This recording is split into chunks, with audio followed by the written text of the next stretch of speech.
Nous sommes avec Anton Biala, le réalisateur de En son royaume, qui est sélectionné en compétition en documentaire pour la 16e édition de Silhouette.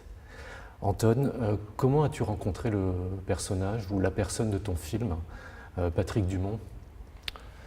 Alors Patrick, en fait, je l'ai rencontré dans la rue. C'était un matin, je marchais, je rentrais chez moi, sur mon quartier, vers Montparnasse.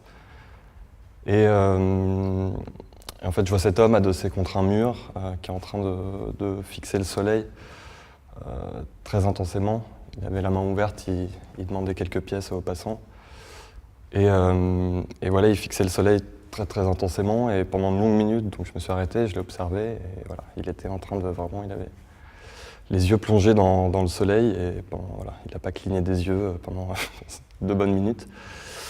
Et voilà, et à partir de là, j'ai vu cette image, j'avais l'impression qu'il était en train de remplir ses yeux de lumière, quoi, pour peut-être en avoir assez une fois la nuit tombée, quoi. Et donc je suis allé le voir, on a discuté un petit peu. Et au début, j'avais pas du tout évidemment l'idée de faire Enfin, c'est pas la première idée qui m'est venue, je suis juste allé discuter un petit peu avec lui. Et j'ai essayé de le prendre en photo et c'était très dur de le photographier avec mon téléphone, je pouvais pas exposer l'image, il était complètement éclaté, quoi. Et après, en rentrant, en revoyant cette image, je sais pas pourquoi j'y revenais sans cesse. Et voilà. Et ensuite, je suis retourné le voir avec éventuellement l'idée de lui proposer de se balader et voilà, éventuellement de le filmer, quoi. Et finalement, c'est un film qui nous invite à pénétrer dans son royaume. Tu donnes en fait les clés au spectateur, mais c'est un film sans parole. C'est-à-dire qu'il n'y a pas d'interview, pas de voix off. Il y a des gestes, il y a un corps qui bouge dans l'espace. Et il y a aussi du son, le son de l'environnement qui est très important. Ouais. En fait, la première fois que je l'ai filmé, on s'est posé dans un parc et j'avais à ce moment-là pas vraiment d'idée précise, je sentais juste il dégageait une certaine énergie presque mystique. J'avais l'impression que la manière qu'il avait de regarder les choses, de se déplacer, c'était comme si il s'appropriait tout de suite l'espace et comme si ce que lui voyait, ce que lui regardait, il communiquait étrangement avec ces choses-là. Il y avait comme une sorte de langage qui se tissait. Et donc la première fois que je l'ai filmé, on était dans un parc et je lui ai juste demandé d'ouvrir ses mains comme ça. Et j'ai filmé ses mains, le soleil est apparu et petit à petit, la nature a commencé à s'animer autour de lui, quoi. Il y a ces 2 guêpes qui ont commencé à se battre, ou je sais pas trop. Il y a une souris qui est apparue. Le vent s'est levé, enfin, il y avait vraiment quelque chose d'assez mystérieux, quoi, qui se passait. Donc tout ça de manière très, très silencieuse. Notre rapport a toujours été très, très silencieux. Il y avait, on se disait très peu de choses, quoi. Et voilà. Et à ce moment-là, j'avais pas encore voilà, d'idée précise du film. Je voulais juste, c'était presque comme un exercice. Est-ce que je pourrais arriver à filmer ses mains, ce visage qui était voilà, qui était impressionnant, c'était comme un parchemin. Voilà. C'est comme ça que ça a démarré, quoi. C'est une très belle expression de dire que c'est comme un parchemin, parce qu'en fait, c'est pas un film informationnel, mais c'est plus, en tout cas ma grille de lecture, c'est pouvoir donner au spectateur un certain rapport au monde qui s'exprime dans le film avec Patrick Dumont qui a quelque chose d'habité par la grâce. Quelque chose de mystique, un rapport sacré à son environnement. Et puis c'est un corps et un visage aussi qui sont très marqués que tu filmes. Ouais, il y avait tout le film s'est centré autour de son regard. C'est vraiment son regard sur les choses qui devenait ce royaume. Sa manière d'être au monde très, très singulière et voilà, encore cette espèce de communication étrange. C'est pour ça que le film, après, formellement, s'est un peu construit et qu'il y avait... Je voulais construire le film dans des plans le plus possible très fixes et des champs contre champs comme ça, comme s'il y avait toujours une sorte de... Comme si, en fait, Patrick se retrouvait dans toutes ces choses qu'il regardait et ces choses se retrouvaient en lui, quoi. Et et qu'à travers ce regard qu'il avait sur les choses, c'est comme s'il se transformait à l'intérieur d'elle. Et ensuite, par un mouvement de retour, les intégrer en soi pour les porter un peu ailleurs, quoi. Il y a une très belle séquence avec un tableau qui apparaît dans le film, et puis un texte aussi. Oui. Comment c'est né cette idée d'insérer ce moment-là dans le film? Il y avait à la base quelque chose de très pictural, je le voyais vraiment comme il m'apparaissait comme une sorte d'icône archaïque comme ça. Et donc l'idée de la peinture est venue, je voulais faire basculer un peu le film vers quelque chose qui était plus de l'ordre du conte ou un peu mythologique. Et lui, il m'avait pas dit grand-chose de son passé, il m'avait raconté simplement le moment où il avait quitté sa maison très jeune et qu'il avait erré comme ça pendant des semaines dans la forêt. Et il me semblait que c'était peut-être la seule chose qui pouvait être dite de lui pour qu'on en sache un peu plus et pour que se fabrique aussi autour de lui cette espèce de conte, quoi. Et de mystère. Et de mystère, oui, complètement préservé, j'espère. Et la fameuse séquence du fakir. Oui. C'est une séquence qui commence dans l'obscurité, il est torse nu, il a les yeux fermés, il y a un travail du son qui est très remarquable. Il se passe quelque chose de très intérieur. On entend du verre qui se casse, il a les mains il ne tient rien dans les mains, il fait des gestes avec les mains comme si c'était des bouteilles invisibles qu'il jetait par terre. Et la séquence d'après, c'est un basculement. On est de jour, il a le visage qui commence à se poser sur des verres, sur du verre pillé, par terre. Quelle est la part de mise en scène? Est-ce que tu peux nous en dire plus Oui, il y en a très peu. En fait, il m'avait raconté qu'il faisait donc ce spectacle très, très souvent, qui est très très violent. Et au début, j'étais même pas sûr de vouloir le filmer, en fait. Je pensais que ça... Mais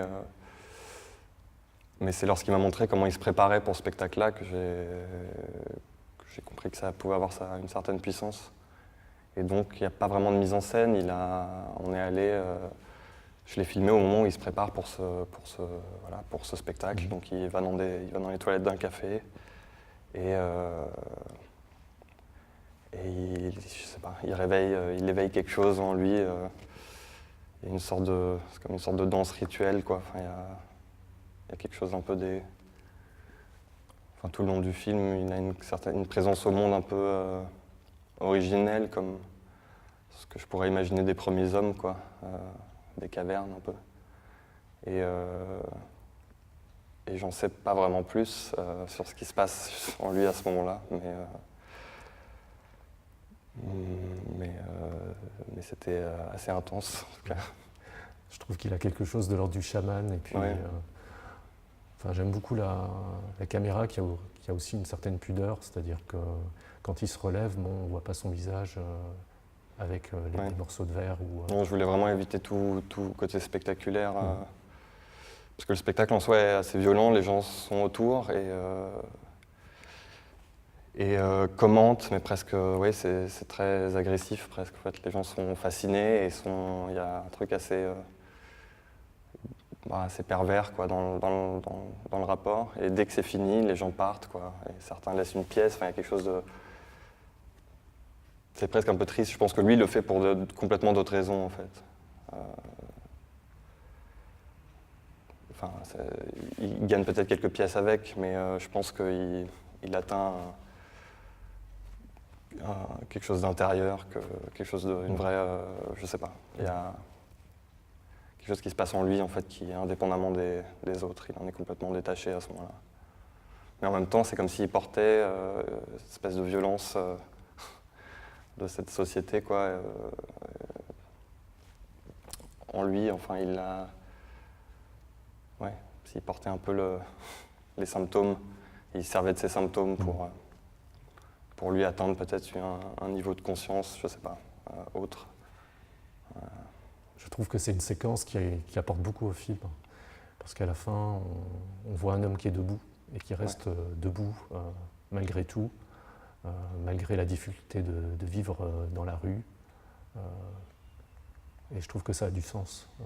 Ouais. De toute façon, l'idée n'était pas de... J'ai jamais voulu... C'est pour ça qu'il y a très peu de commentaires, et ni de voix off, ni rien. Je voulais pas du tout qu'il y ait un côté social au film. Pour moi, il s'est tout de suite imposé comme vraiment une figure mystique qui devait tendre vers quelque chose d'invisible, quoi. En tout cas, la frontière, toujours à la frontière entre le visible et l'invisible.